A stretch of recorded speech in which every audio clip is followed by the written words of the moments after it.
네, 탄핵 심판 내내 치열하게 강대강 대치를 이어온 정치권은 60일 남은 조기 대선 준비에 들어갔습니다. 다음 주 본격적인 선거 체제로 돌입할 것으로 보이는데요. 국회 취재기자 연결합니다. 박정현 기자. 네, 국회입니다. 네, 국민의힘은 각 하나 기각을 기대하는 분위기였는데 인용 선고가 나온 뒤의 분위기는 어떻습니까? 네, 국민의힘으로선 정권 재창출 3년도 채 되지 않아 집권 여당으로서 지위도 상실하게 된 만큼 침통함을 감추지 못하는 분위기입니다. 탄핵 선고 직후 대국민 사과문을 발표한 뒤 국민의힘 지도부는 어제 오후 한남동 관저를 찾아 윤 전 대통령과 만났는데요. 오늘도 당 논평을 통해 거듭 탄핵 사태를 미리 막지 못한 데 사과하면서도 헌재가 판결문에서 민주당의 의회 독재에 대해서도 고언을 아끼지 않았다고 지적했습니다. 국회 다수당인 민주당이 이재명 방탄과 윤 정권 조기 퇴진에만 몰두해온 데 함께 책임을 묻고 있다는 겁니다. 당 지도부는 오늘 별다른 일정은 없고 내일 오후쯤 다시 의원총회를 열고 전국 수습 방안을 논의할 예정입니다. 당장 윤 전 대통령 파면으로 조기 대선과 맞닥뜨린 만큼 다음 주부터는 선거 준비 체제에 돌입해야 하는 상황인데요.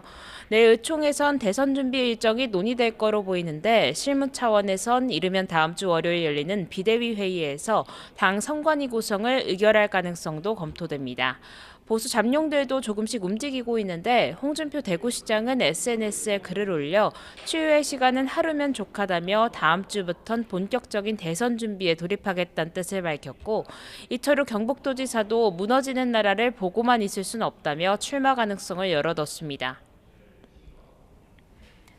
네, 8대0 인용을 강조해온 민주당도 이제는 대선 준비에 속도를 내겠죠? 네, 민주당도 우선 오늘은 공식 일정 없이 차분히 조기 대선을 대비한 구상을 이어갈 거로 보입니다.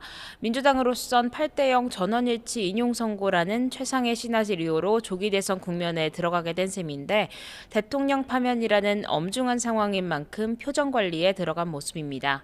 이 대표는 본격적인 대선 준비를 위해 당대표직을 내려놓을 예정인데 우선 어제 선고 직후엔 대선 출마 등의 구체적 입장을 밝히진 않았습니다. 당내에선 우선 국무위원들의 대선 선거일 지정 등 상황을 살펴보며 다음 주 초 사퇴 가능성이 검토됩니다. 이 대표 대항마로 거론되는 비명계 3김, 김동연 경기지사, 김부겸 전 국무총리, 김경수 전 경남지사도 출마 여부를 두고 막판 고심을 이어가고 있습니다. 조국혁신당에선 국민경선, 즉 오픈 프라이머리 제안도 다시 나오는 상황인데 민주당 내에선 조기 대선에 따른 준비 시간 촉박 등을 고려하면 현실적으로 불가능하다는 입장이 우세합니다. 이에 따라 경선 과정에서 사실상 이 대표 독주 체제를 흔들긴 쉽지 않으리란 전망도 나옵니다. 동시에 국민의힘을 향한 공세 수위도 다시금 끌어올리는 분위기입니다. 정청래, 윤준명 등 일부 의원들은 윤 전 대통령 파면에 책임을 지고 국민의힘이 대선 후보를 내선 안 된다고 주장하며 정당 해산까지 언급하기도 했습니다. 지금까지 국회에서 YTN 박정현입니다.